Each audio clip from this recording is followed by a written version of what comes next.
It's easy rightsizing this morning on KFOR. Every Sunday morning, I sit down with Janine Bryant of Changing Spaces SRS, and of course, we use the new definition of that reference, sitting down with, because we're exercising social distancing to give you a positive attitude for a challenging task. That's Janine's role every Sunday morning here on KFOR. Good morning, Janine. Good morning, Dale. Hello. For those of you listening who have yet to go through any right-sizing at all in your life, challenging is not too strong a reference. And Janine, you saw a challenging and admittedly frustrating situation last week for a customer. Yeah, absolutely. And, this situation is something that I see a lot. So some of the clients that we work with are older adults. They're seniors who are downsizing their own stuff. But a whole other segment of folks that we work with are adult children whose parents are aging, and maybe the children are faced with emptying out the home after the parents have moved, or adult children who are cleaning out a house after the parents have passed away. That was the situation that we're referring to this morning. I met with a gal whose mother lived in Lincoln. She lives in Omaha. The mother has moved to an assisted living. Okay, her health is declining. She could no longer live in the townhome, and so this daughter is faced with not only being her mother's caregiver, coming up every weekend. Of course, the daughter has a full-time job, so on the weekends she's been coming up, visiting her mother at the assisted living, making sure that she's doing okay, and then also going back to the townhome that her mother moved out of and sorting through all of that stuff, okay? And that's why they called Changing Spaces, because she knows that she's going to need to empty that townhome out. But first, she's got to sort through everything and decide what items she's keeping. And boy, this was weighing down on her very heavily. I could see it. She's a young gal, and her mother's health is failing prematurely. She's dealing with a whole lot emotionally. She's dealing with a whole lot logistically, just with working full-time and spending her weekends on the road, dealing with her mom. And so as she and I talked, she revealed to me that she's really been feeling a lot of guilt, letting go of the items that are in her mom's home, and she feels like she should be keeping more of them. But she lives in an apartment, and her apartment is full up in Omaha, and she just doesn't have room to keep it all. And so she was feeling really the burden and the weight of her mother's stuff. So throughout our conversation, what I really encouraged her to do is, when she was sorting through her mother's things, I said, if it is not a definite yes, I want to keep this, no ifs, ands, or buts, then it should be a no. You should only keep the items that are speaking to you deep within you, striking a chord in your soul, and really meaningful to you, okay? If it's something that you feel like, well, I should keep that, or I have a sense of guilt about that, or I know my mother really loved that, then no, you should let that go. Because there are items in the home that really do strike a chord with her, and those are the items that really speak to her and that she should be keeping.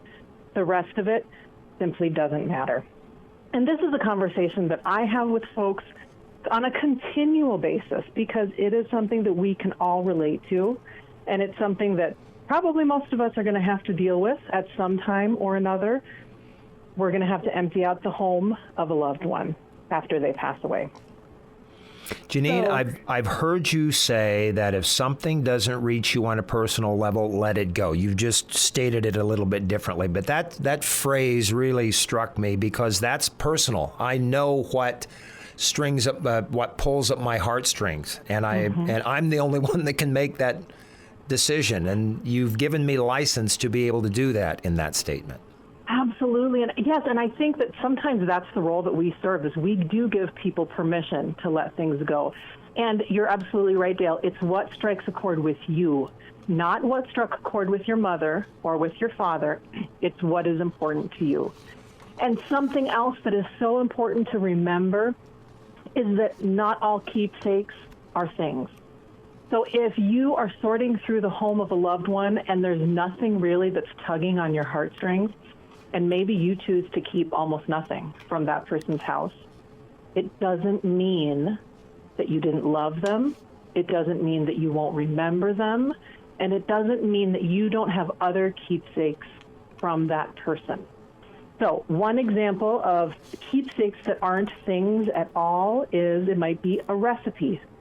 It might be a saying. It might be a joke that that person always told. It might be a story that they told, because those are things that can easily be passed down through the generations, and they don't take up any space in our homes at all, right? So one of the other things that that made me think about this process is a way that I remember my grandfather, okay? And one of the things that we always did when we were kids with my grandfather is we played cards. He was an old man even when we were children, and so he wasn't the type of grandfather who could get down on the floor and play with us with our toys, but the thing that we always did with our grandpa is that we played cards. And one of the card games that he taught me, I am now teaching to my children. It's a card game called golf. Have you ever heard of that, Dale? Golf? No. Yeah, golf. Yep. It's very simple, which is probably why he taught it to us. Easy for little kids to play. And so now when I teach it to my kids, boy, there isn't a time that I play that card game that I don't think about my grandfather. And it made me think the other day, you know, what keepsake objects do I have in my home that belong to my grandfather? And quite frankly, I couldn't come up with any. I don't think I have any items that belonged to him. He's been gone many years now. He died back in 1994. I don't have any things that he possessed as a keepsake, but that doesn't mean that I don't remember him, right? And it doesn't mean that I'm not able to tell stories about him, to tell my kids about my grandfather. And so his memory is not gone, it's not forgotten, and it has absolutely nothing to do with his stuff.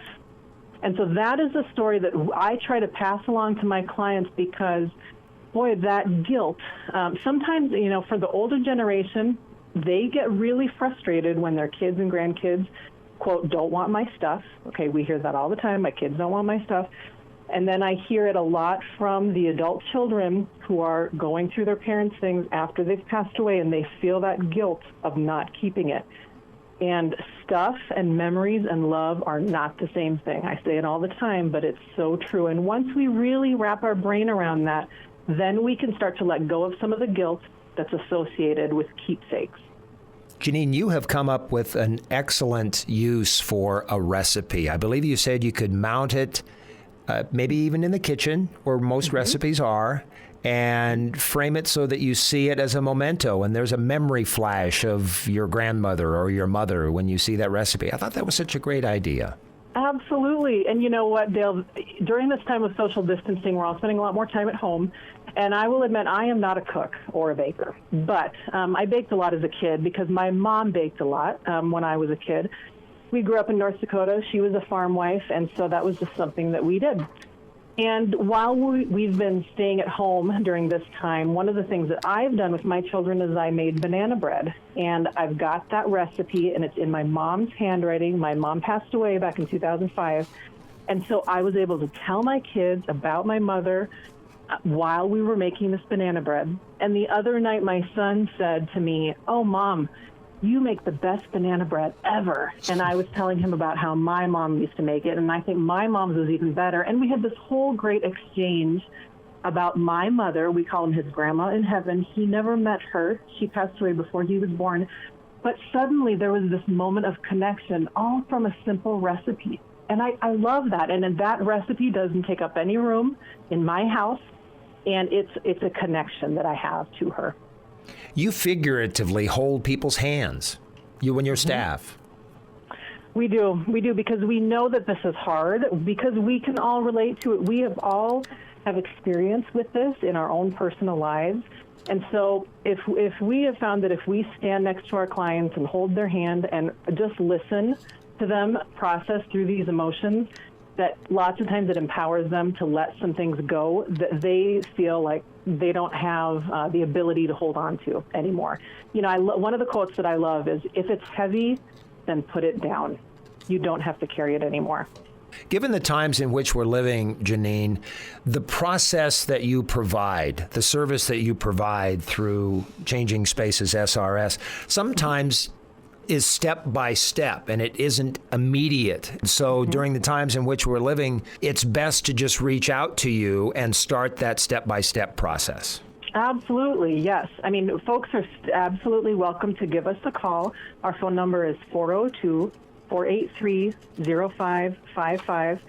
Give us a call, and we would be happy to visit with you about your situation. And whether that means that we would be working with you now or maybe in a month or 2 months or 6 months, whenever life gets back to a situation where we can have more contact with one another, you are always welcome to give us a call, and we would be happy to talk through your situation. And we've got a whole list of folks that we are going to call back and touch base with again once some of the restrictions are lifted and we're able to work with people safely once again. Helping you find that perfect place between too much and too little. It starts. There are a number of resources, a lot of resources. One is your book. How can people pick up Ready to Right Size? Yes, it's available on Amazon.com. Ready to Right Size is the title. It's also available from our office. So if you call our office, we would be happy to get you a copy. It's $12.95.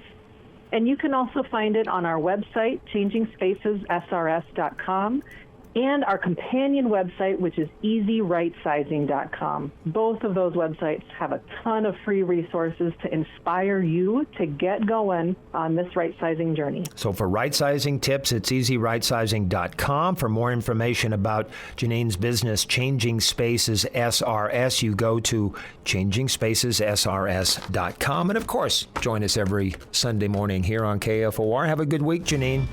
Thanks. You too, Dale.